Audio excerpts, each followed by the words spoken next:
വിദ്യാധിരാജ ചട്ടമ്പി സ്വാമികളുടെ മഹാസമാധി സ്മൃതി ദിനത്തോട് അനുബന്ധിച്ച് കൊല്ലം പന്മനാശ്രമത്തിൽ സമാധി സ്മൃതി സമ്മേളനവും മഹാകാവ്യ പ്രകാശനവും നടന്നു. കേരള ഗവർണർ രാജേന്ദ്ര വിശ്വനാഥ് ആർലേക്കർ ഉദ്ഘാടനം നിർവഹിച്ചു.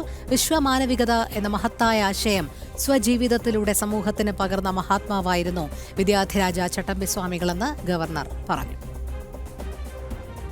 ചട്ടമ്പി സ്വാമികളുടെ 102ാം മഹാസമാധി വാർഷിക ദിനത്തിലാണ് പന്മന ആശ്രമത്തിൽ മഹാഗുരു സമാധി സ്മൃതി സമ്മേളനം ഗവർണർ രാജേന്ദ്ര വിശ്വനാഥ് ആർലേക്കർ ഉദ്ഘാടനം ചെയ്തത്. സ്വജീവിതത്തിലൂടെ വിശ്വമാനവികത എന്ന മഹത്തായ ആശയം സമൂഹത്തിന് പകർന്നു നൽകിയ മഹാത്മാവാണ് ചട്ടമ്പി സ്വാമികളെന്ന് ഗവർണർ പറഞ്ഞു. സേവന പ്രവർത്തനങ്ങളും ധർമ്മപാലനവും പ്രധാനമാണെന്നും അദ്ദേഹം സൂചിപ്പിച്ചു.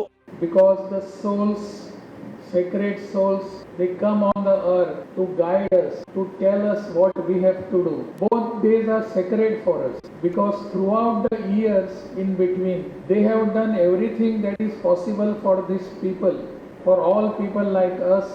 A.V. ശങ്കരൻ രചിച്ച തീർത്ഥപുരാണം എന്ന മഹാകാവ്യം ചടങ്ങിൽ പ്രകാശനം ചെയ്തു. സാമൂഹ്യ പരിഷ്കർത്താക്കളുടെ പ്രവർത്തനങ്ങളിലൂടെ മഹത്തായ സംസ്കാര പാരമ്പര്യമാണ് കേരളത്തിലുള്ളതെന്ന് ഗവർണർ വ്യക്തമാക്കി. വാഴൂർ തീർത്ഥപാദാശ്രമം മഠാധിപതി ബ്രഹ്മശ്രീ പ്രജ്ഞാനാനന്ദ തീർത്ഥപാദർ ചടങ്ങിൽ അധ്യക്ഷത വഹിച്ചു. ശിവഗിരി മഠം സ്വാമി അസംഗാനന്ദഗിരി സ്വാമി ശക്തിശാന്താനന്ദ മഹർഷി, ഡോക്ടർ A.M. ഉണ്ണികൃഷ്ണൻ, കാലടി സംസ്കൃത സർവകലാശാല വൈസ് ചാൻസലർ ഡോക്ടർ സിസാസ് തോമസ് തുടങ്ങിയവർ പങ്കെടുത്തു.